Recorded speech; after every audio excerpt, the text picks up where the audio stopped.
Pedro Correia e este é o 14º vídeo de introdução à programação em Python. Hoje vamos falar sobre dicionários e sobre maneiras de nós guardarmos a nossa informação. Muitas delas já vimos em vetores, listas, etc. E então eu vou ir aqui para a consola mais um bocadinho, só para fazer um pequeno resumo daquilo que nós já vimos. Portanto, a primeira maneira que vimos no último vídeo de guardar informação é guardar numa tupla. Não sei se uma tupla pode ter mais do que um elemento, pode. E então podemos fazer isso com os parênteses curvos. E podemos chamar a informação da mesma maneira que chamamos nas listas. Vou agora fazer aqui uma lista com os números aleatórios para aqui para dentro, que faço com os parênteses retos. As listas têm muitas vantagens porque eu posso fazer append e dizer que quero meter mais um número que, bem, imaginemos que quero meter o 13 dentro do A, e o A apareceu aqui o 13 que antes não existia com o comando append. Também posso fazer o remove, do número 4, por exemplo, e agora vou ver o A e o 4 saiu de dentro do vetor. Para além disso, temos também os arrays, portanto import numpy as np, e vou fazer um numpy array que posso meter números lá dentro, ou até podia fazer uma matriz com isto. E tenho aqui o meu array feito. Esqueci-me de o atribuir a uma variável que pode continuar a ser o A, portanto eu estou sempre a apagar a informação que está por trás para meter um novo objeto lá dentro. E pronto, funciona mais ou menos da mesma maneira. Acedemos sempre aos elementos. Eles têm vantagens diferentes. Este, por exemplo, eu posso chamar, no numpy array posso chamar o min diretamente, que é para calcular a média. Ele calcula uma média do que está aqui dentro. Tenho ideia que, sendo uma lista, isso já não deverá ser possível, mas vamos experimentar.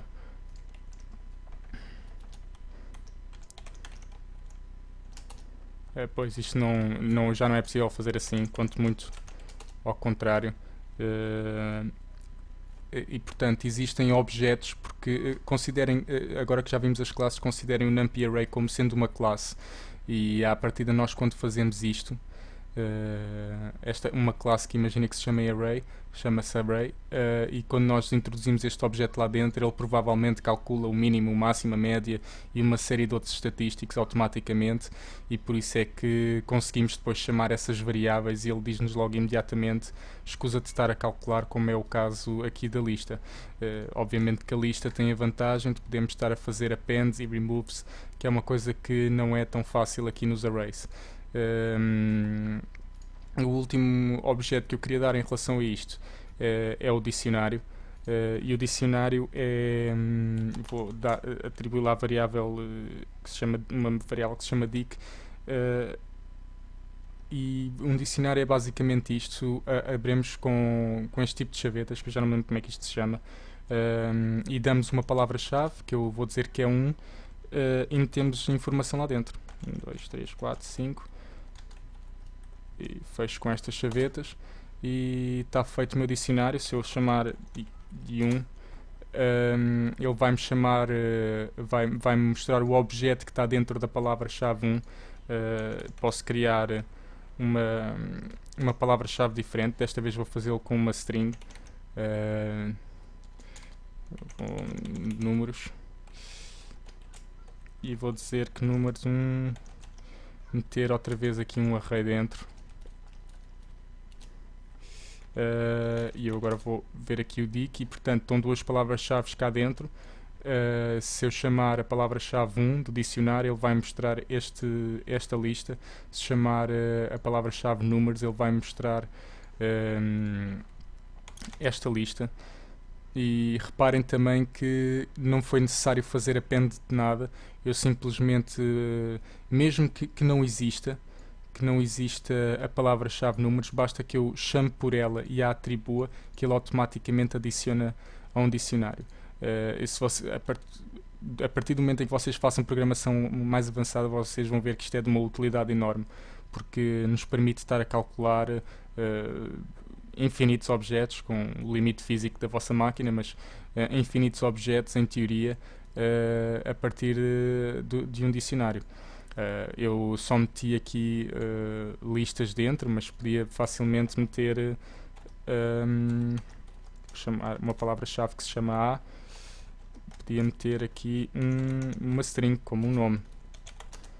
E pronto. E tenho aqui 3 palavras-chave para 3 coisas diferentes. Para 3 objetos diferentes.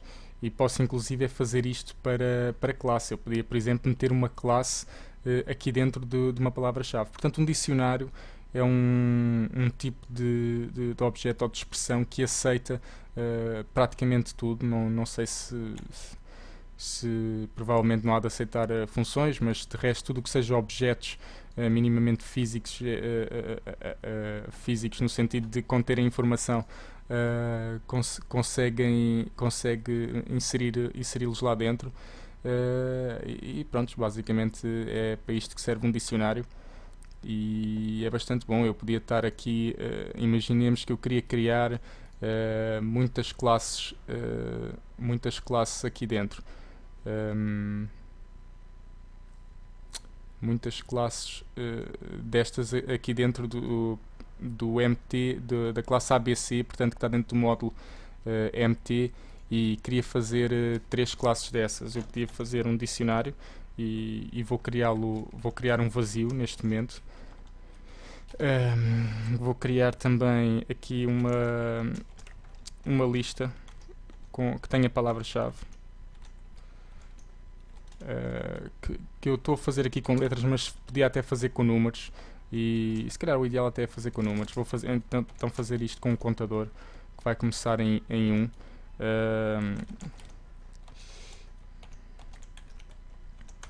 For i in range de 1 a 3, dic de i é igual a mt.abc e igual a...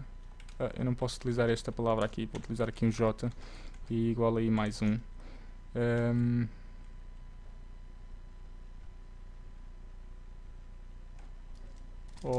Desculpem, como isto é um for, nem sequer preciso estar... Isto é que é o i. Pronto. E eu agora vou fazer print do meu dicionário. Vou comentar tudo o que está para baixo, ver o que é que ele dá. Pronto, ele está-me a dizer que tem estas classes aqui dentro. Não dá para ver bem porque ele não consegue fazer o print à classe propriamente, tem muita informação lá dentro, mas basicamente estão aqui as palavras-chave 1 e 2, porque eu só meti de 1 a 3 e ele nunca considera o último elemento. Vou trocar isto para 5 e vão aparecer aqui 4 palavras-chave, pronto, até ao quarto, e ele está sempre a meter a classe lá dentro sem problemas, não deu nenhum erro. E pronto, é para isto que serve um dicionário, e espero que o resumo tenha sido, da maneira de organizar os vossos dados, tenha sido importante. Acho que serve para refletir um bocadinho das maneiras que vocês podem utilizar para fazer os vossos programas. Por agora é tudo, obrigado, abraço.